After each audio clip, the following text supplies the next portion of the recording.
Lévi-Strauss, connu principalement pour la création des célèbres jeans qui portent son nom, fut une figure clé de l'histoire de la mode et de la culture américaine. Il est né le 26 février 1829 à Buttenheim, en Allemagne, dans une famille juive. À 18 ans, sa famille a émigré aux États-Unis, à la recherche de meilleures opportunités économiques. Il s'installe à San Francisco, où Strauss rejoint ses frères dans une entreprise de mercerie. La ruée vers l'or en Californie à la fin des années 1840 a attiré des milliers de personnes en quête de fortune. Strauss, observant le besoin de vêtements durables pour les mineurs, y vit une opportunité commerciale. En 1850, il commença à vendre des tissus et d'autres articles aux chercheurs d'or, mais se rendit vite compte que la demande de vêtements durables était encore plus grande. En 1873, Strauss s'associe à un tailleur nommé Jacob Davis, qui avait conçu un pantalon de travail en toile avec des rivets en cuivre sur les poches pour les rendre plus durables. Strauss a décidé de breveter cette idée et c'est ainsi qu'est né le premier jean.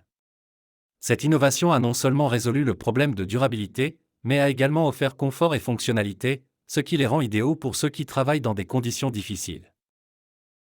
Au cours des décennies suivantes, les jeans Levi's sont devenus synonymes de travail acharné et d'endurance.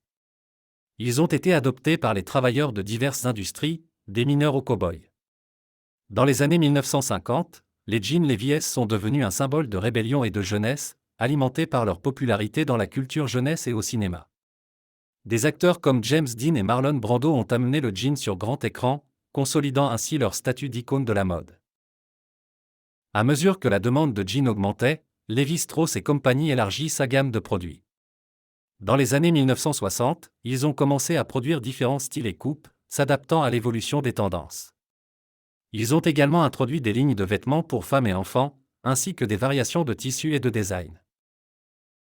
Le tissu jean est appelé « denim » en raison de son origine et de son procédé de fabrication. Le mot « denim » vient du terme français « serge de Nîmes », qui fait référence à un type de tissu produit dans la ville de Nîmes, en France. Ce tissu, un serge de coton, était à l'origine utilisé pour confectionner des vêtements de travail. Au fil du temps, l'expression a été raccourcie en « denim ».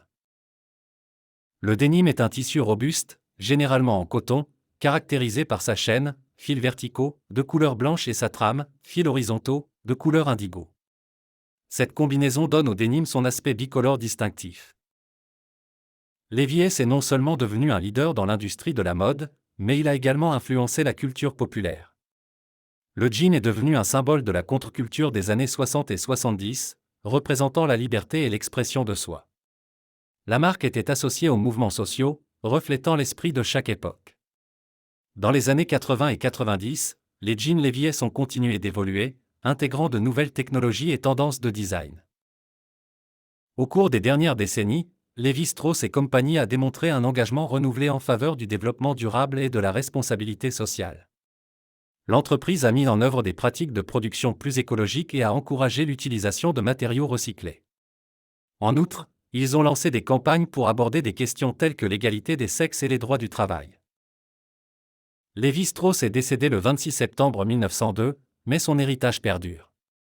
Aujourd'hui, les jeans Levi's sont un phénomène mondial, avec des millions de personnes qui les portent dans le monde. La marque reste un symbole de qualité, de durabilité et de style, reflétant non seulement l'histoire d'un produit, mais aussi les changements de la société et de la culture au fil du temps.